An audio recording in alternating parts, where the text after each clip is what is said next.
السلام علیکم ورحمۃ اللہ وبرکاتہ۔ دوستو، عزیز ساتھیو، آج ماہ رجب کی 10 تاریخ ہے اور 11 جنوری اور ہفتے کا دن ہے۔ تو آج سے رمضان المبارک کے پورے 50 دن باقی ہیں۔ آج کے 50 دن کے بعد انشاءاللہ رمضان المبارک شروع ہو جائے گا۔ تو ان 50 دنوں میں ہم کیا کریں؟ سب سے پہلے تو آپ اس دعا کو یاد کر لیں، جو یہ دعا ہے، اللہم بارک لنا فی رجب و شعبان وبلغنا رمضان۔ اس دعا کو آپ یاد کرنے کی کوشش کریں۔ گھر کے اندر جتنے بھی لوگ ہیں سب کو یہ دعا یاد کرنی چاہیے، یا جن کو نہیں ہے تو ان کو آپ یاد کرائیں، اور اس دعا کو خوب جتنا زیادہ ہو سکے پڑھنے کی کوشش کریں، کیونکہ آپ کو معلوم ہے کہ اس دنیا کے اندر 3 لوگ ایسے ہیں جو خوش قسمت انسان ہیں۔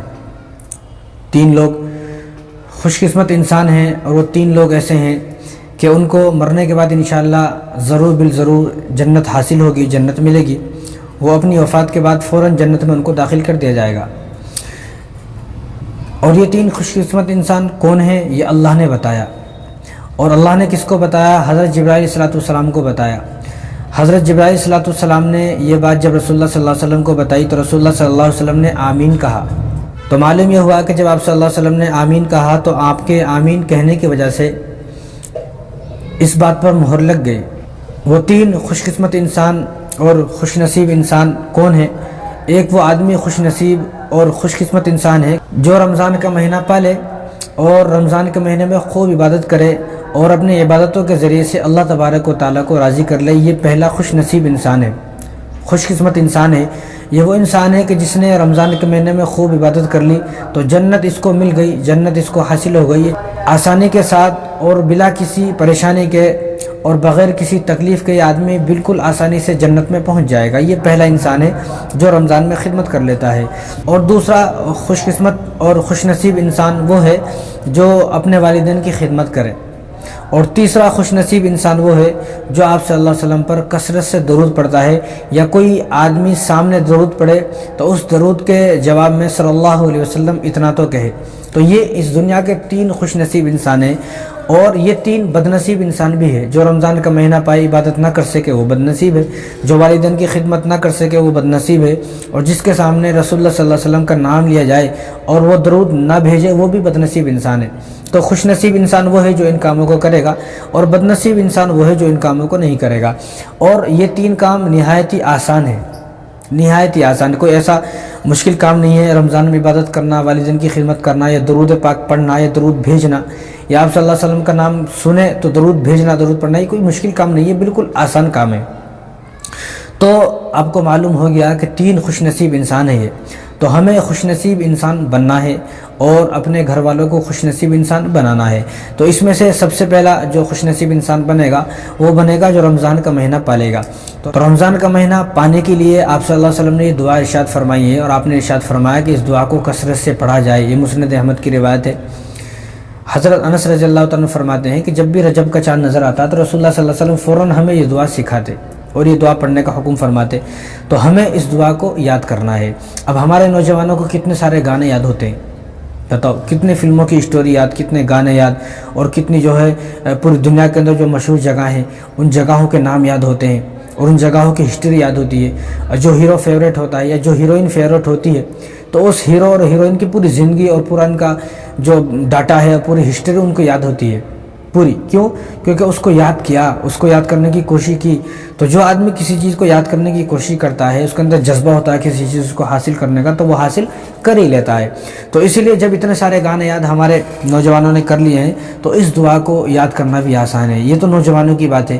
اب ہمارے وہ لوگ جن کی عمریں ہو گئی ہیں 60 سال ہے، 50 سال ہے، 70 سال ہے، اگر وہ یہ بہانہ لگائیں کہ ہم اس دعا کو یاد نہیں کر سکتے تو ان کا یہ بہانہ بھی کوئی قابل قبول نہیں ہے۔ کیوں؟ کیونکہ کتنے لوگوں سے آپ کو پیسے لینا ہے یہ آپ کو یاد ہے، کتنے لوگوں کو دینا ہے یہ آپ کو یاد ہے، آپ کا کاروبار کس طرح چل رہا ہے وہ بھی آپ کو پتہ ہے، کہاں چل رہا ہے، کہاں سے کاروبار کا جو مسائل ہیں، وہ جو کاروبار کے جو تمام مسائل ہیں، لین دین ہیں، وہ سارے کے سارے آپ کو معلوم ہوتے ہیں، کس سے کوئی کیا لینا ہے، کیا دینا ہے، کاروبار کو کس طرح اوپر پہنچانا ہے، کس طرح کاروبار کو جو ہے چمکانا ہے، روشن کرنا ہے، تو میرا کاروبار کا کس طرح نام ہو، کس طرح مشہور ہو، یہ سب چیزیں یاد ہوتی ہیں۔ تو ان تمام چیزوں کا جب یاد کرنا آسان ہے تو اس دعا کا یاد کرنا بھی آسان ہے۔ کاروبار کرنا دیکھو کتنا آسان ہے، کیوں؟ کیونکہ آپ نے کاروبار کرنے کی کوشش کی، جدوجہد کی، تو وہ آسان ہو گیا۔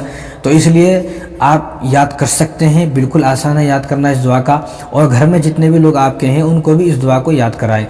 اگر آپ عربی میں اس دعا کو یاد نہیں کر سکتے، جس طرح یہ عربی ہے اللہم بارک لنا فی رجب و شعبان و بلغنا رمضان، اگر اس دعا کو آپ عربی میں بھی یاد نہیں کر سکتے تو آپ اس دعا کو اردو میں بھی یاد کر سکتے ہیں، اردو میں اس دعا کو مانگ سکتے ہیں۔ کیا مانگنا ہے آپ کو؟ یا اللہ میرے رجب کے مہینے میں، شعبان کے مہینے میں برکت دے اور مجھے رمضان تک پہنچا دے، میری عمر اتنا لمبا کر دے، اگر میں رمضان سے پہلے کسی پریشانی میں مبتلا ہونے والا ہوں، کسی بیماری میں مبتلا ہونے والا ہوں، کسی حادثے کا شکار ہونے والا ہوں، یا میری موت اگر آنے والی ہے، اللہ تو ان تمام چیزوں کو ٹال دے۔ تو سب چیز کر سکتا ہے، وَتُعِزُّ مَن تَشَاءُ وَتُذِلُّ مَن تَشَاءُ، تو جو ہے سب چیز کر سکتا ہے، ہر چیز جو ہے ان اللہ علی کل شیء قدیر، اللہ تبارک و تعالیٰ تو ہر چیز پر قادر ہے، سب کچھ کر سکتے ہیں۔ تو اس طرح اگر آپ عربی میں یاد نہیں کر سکتے تو اس کو اردو میں بھی یاد کر لیں، کیونکہ جب آپ اس دعا کو پڑھیں گے اور آپ کو رمضان کا مہینہ ملے گا تو رمضان کا مہینہ ملنے کی برکت سے ہی آپ کو جنت مل جائے گی، کیونکہ آپ جب رمضان کے مہینے میں عبادت کریں گے، اور رمضان کے مہینے کی جو عبادت ہوتی ہے ان کو اللہ تبارک و تعالیٰ قبول فرماتے ہیں۔ رمضان کے مہینے کی عبادت ایسا نہیں کہ آپ عبادت کر رہے ہو آپ کی قبول نہ ہو عبادت، ایسا نہیں ہو سکتا، رمضان کی ہر عبادت آپ کی قبول کی جائے گی۔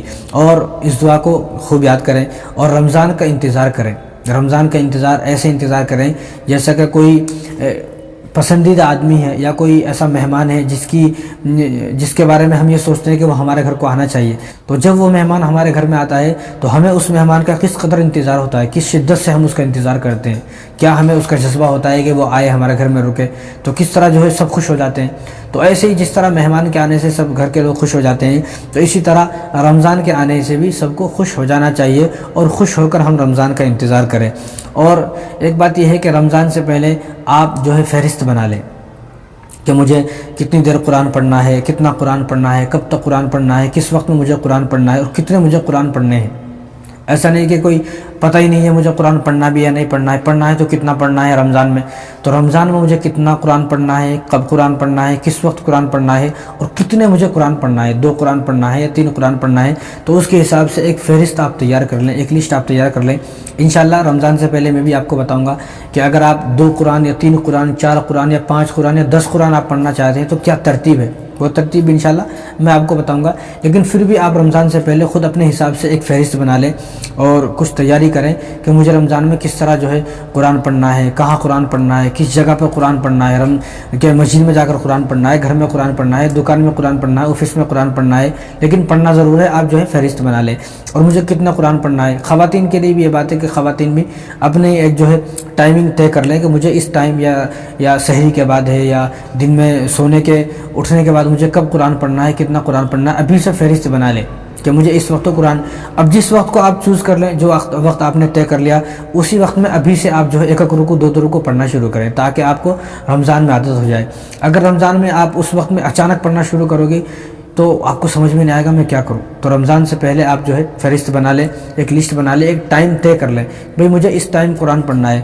تو رمضان میں جو سب سے اچھا ٹائم قرآن پڑھنے کا ہے وہ ظہر کے بعد، یا آپ 10 بجے تک سو جائیں، 11 بجے تک سو جائیں، یا 10-11 بجے سے آپ ظہر تک پڑھتے رہیں قرآن، یہ سب سے اچھا ٹائم ہے۔ اور یہی ٹائم ایسا ہوتا ہے کہ اس ٹائم آپ قرآن پڑھ سکتے ہو، ورنہ آپ جو ہے 4-5 بجے کے بعد تو کھانا بنانا ہے، مغرب کے بعد تو پڑھنے کی ہمت ہی نہیں ہوتی، عشاء کے بعد تو آدمی تراویح پڑھ کر تھک جاتا ہے، اور فجر کے بعد سونے کی جو ہے ایک عادت ہوتی ہے، نیند کا غلبہ ہوتا ہے، آدمی نہیں پڑھ سکتا ہے۔ تو سب سے جو آسان جو وقت ہے وہ یہ کہ فجر کے بعد آپ سو جائیں، 9 بجے 10 بجے آپ اٹھ جائیں، 10 اور 11 بجے سے آپ پڑھنا شروع کریں اور ظہر کی اذان تک لگاتار کنٹینیو آپ پڑھتی رہیں، تو انشاءاللہ آپ کے لیے قرآن پڑھنا نہایت ہی آسان ہو جائے گا۔ تو ایک ٹائم یہ میں نے بتایا، آپ بھی اپنے حساب سے کوئی ٹائم طے کر سکتے ہیں، جب آپ کا وہ ٹائم طے ہو جائے تو اس ٹائم میں ابھی سے 1 رکوع 2 رکوع پڑھنا شروع کریں تاکہ آپ کی عادت ہو جائے۔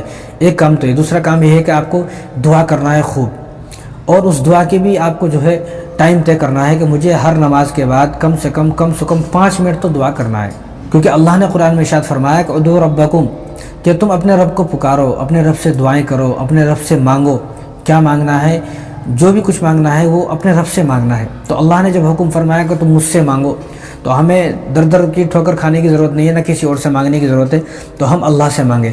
ہر دن ہر نماز کے بعد کم سے کم 5 منٹ دعا کرنا ہے رمضان میں، تو اس سے پہلے ابھی کیا کریں، ابھی کم سے کم 2 منٹ دعا کریں۔ ہر نماز کے بعد۔ اب ہماری عادت کیا ہے، نماز کے بعد سلام پھیر لیے، تسبیح پڑھ لیے، تسبیح پھیرنے کے بعد بس ایسے ہاتھ اٹھا لیے اور ایک دم یوں کر لیے، کیا مانگا کچھ پتہ ہی نہیں، کبھی مانگا ہی نہیں، بس عادت ہو گئی۔ ہر نماز کے بعد سلام پھیرتے ہیں، 2 4 جو تسبیح پڑھتے ہیں، بعض لوگ تو ایسے کچھ پڑھتے نہیں ہیں، بعض خواتین بھی ایسی ہیں کچھ پڑھتی نہیں ہیں، بعض خواتین ایسی جو پڑھتی ہیں، لیکن جو پڑھتی ہیں وہ بھی، اور جو خواتین نہیں پڑھتی ہیں نماز کے بعد تسبیحات، وہ بھی بس وہ ہاتھ اٹھاتی ہیں، ایک دم یوں کر لیتی، بس ختم، کیا مانگا ان کو کچھ پتہ ہی نہیں۔ اور پھر یہ کہتے ہیں کہ ہمارے اوپر پریشانی بہت ہے، تو ہم نے کبھی اپنی پریشانی اللہ کو سنائی نہیں، ہم نے کبھی اللہ سے مانگا نہیں، تو لہٰذا جب ہم اللہ سے کبھی مانگیں گے نہیں تو ہماری پریشانی کیسے حل ہوں گی؟ جب اللہ نے حکم فرمایا کہ ادعوا ربکم، تم مجھے پکارو، تم مجھ سے مانگو، تو ہمیں چاہیے کہ ہمیں اللہ سے مانگنا چاہیے۔ تو ہم ایک فہرست بنا لیں، ہمیں کتنا قرآن پڑھنا ہے، کتنا دعائیں کرنا ہے، اور کتنا جو ہے ہمیں ذکر کرنا ہے، تلاوت کرنا ہے، تسبیحات پڑھنا ہے، تو سب کی ابھی سے ایک فہرست بنا لیں، تاکہ آپ رمضان کو جب آئے تو آپ بالکل تیار ہو جاؤ، ریڈی ہو جاؤ، اور اس دعا کو آپ یاد کر لیں اور خوب کثرت سے پڑھنا شروع کریں۔ آپ بھی یاد کریں، آپ اپنے جو ہے گھر میں جو بچے ہیں، جو والدہ ہیں، والدین ہیں، بہن ہیں، بھائی ہیں، رشتہ دار ہیں، ان تمام کو اس ویڈیو کو بھیجائیں اور ان تمام کو تاکید کریں کہ آپ کو اس دعا کو ضرور بالضرور یاد کرنا ہے۔ رمضان سے پہلے آپ اس دعا کو خوب یاد بھی کر لیں، خوب کثرت سے پڑھنا شروع کریں، کیونکہ ابھی رمضان کے 50 دن باقی ہیں، تو 50 دن پہلے انشاءاللہ ہم اس دعا کو پڑھنا شروع کریں گے، کیونکہ رسول اللہ صلی اللہ علیہ وسلم تو پورے 60 دن پہلے، 2 مہینے پہلے حکم فرما رہے ہیں کہ تم اس دعا کو پڑھو پڑھو پڑھو، حضور نے حکم فرمایا، تو ہمیں بھی چاہیے کہ ہم اس دعا کو یاد کریں۔ سب سے پہلی بات تو یاد کریں، اور یاد کرنے کے بعد ہم سب گھر کے لوگ جتنے بھی ہیں، خواتین ہیں، مرد ہیں، اور بوڑھے ہیں، بچے ہیں، جوان ہیں، جو بھی ہیں، ان تمام کو اس دعا کو یاد کرنا ہے، اور رمضان کے آنے تک ہمیں اس دعا کو پڑھنا ہے۔ السلام علیکم ورحمۃ اللہ وبرکاتہ۔